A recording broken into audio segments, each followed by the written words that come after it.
పొగమంచు అక్కడక్కడ కనిపిస్తుంది, అక్కడక్కడ లేదు. బాగుంది. ఇలాంటి వైబ్ ఎంజాయ్ చేయాలి అంటే అరకు వచ్చేయండి బాబు. ఈ వీడియోలో మీకు ఒక విషయం చెప్పాలనుకుంటున్నాను.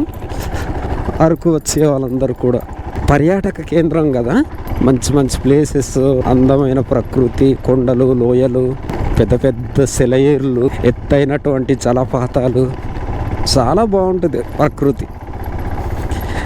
అయితే దీన్ని మనుషులు చెడగొడుతున్నారు.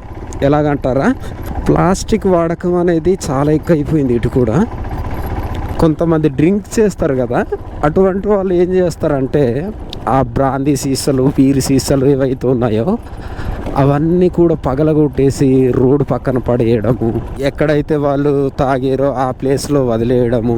ఇంకా మరి దారుణమైన విషయం ఏంటంటే పొలాల గట్ల దగ్గర వీళ్ళు తాగేసి ఆ బీర్ సీసాలు ఇవన్నీ పగలగొట్టేసి వెళ్ళిపోతారు. వెళ్ళిపోయిన తర్వాత ఆ పొలం గల రైతు నెక్స్ట్ ఇయర్ దున్నుకోవాలి కదా వర్షం పడ్డప్పుడు.